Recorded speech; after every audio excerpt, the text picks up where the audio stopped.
the very young generation that you flagged earlier that have become the zombie generation because of AI abuse.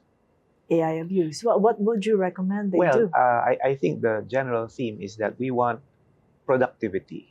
Everyone needs to, it's not business as usual. The whole country has to really level up. And being productive means using every resource that is available, which includes AI. Because we know the history of our country, right? We bypassed industrialization. Our manufacturing sector never developed. We jumped straight to the service sector.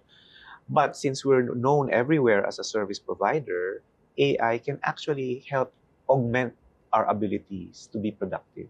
So everybody, the young people, the goal is to be very productive, but to do so ethically, meaning make sure you're not harming anyone, you're not encroaching on anyone's rights, and make sure your well-being is protected.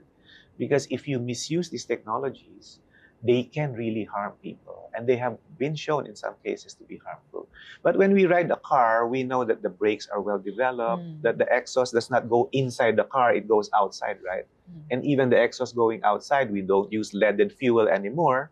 So all of those controls have been put in. So we see the same thing with AI. AI is like transportation. If it's well designed, you use it properly, it's safe. But if you buy a car that ilulusob mo sa baha, that's not a submarine. Don't go there, because I see people driving cars into floods. They think it's like a submarine. So the same is true with AI. Don't use it for a purpose it was not designed for. Otherwise, your wishful thinking will get you in trouble. So that's the whole principle underlying the AI code. Make sure AI is trustworthy, meaning it leads you to the truth. Make sure it promotes human well-being, and make sure it's friendly to the environment. If we just keep these three principles in mind, I think we have a very bright future for AI for this country. Do you think it's not too late, Michelle, for the young people to want to contribute to that living document? Definitely not. Definitely not. And that's why it is.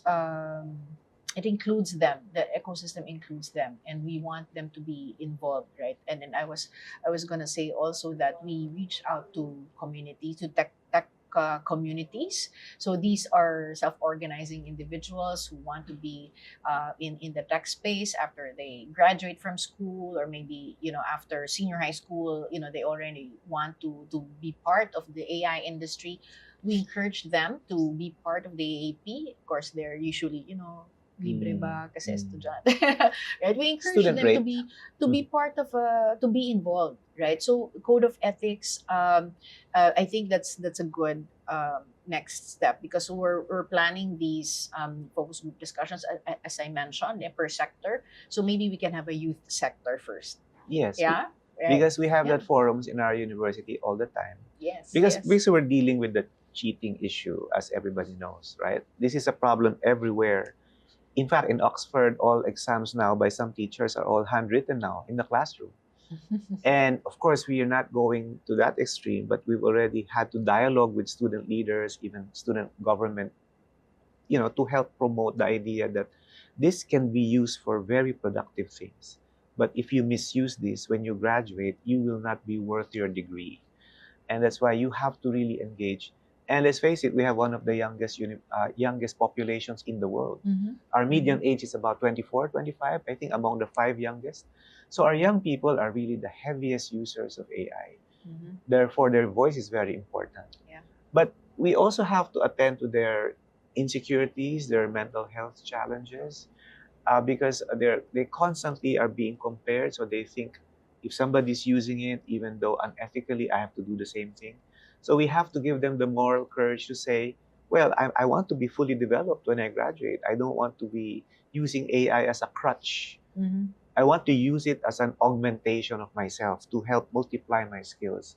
I always tell students, yes, it's a multiplier, but if you're a 0, multiply 0 by 1,000,000, it's still a 0. Yes. So you have to have something to multiply. But right now, some of them are becoming not just 0, but negative. So if you multiply a negative, it's a very large negative. We don't want that. So I think the voice of the young people are very important. But we have to engage them, because this fell on their laps. If you remember, on December 2022, it was made available to everyone.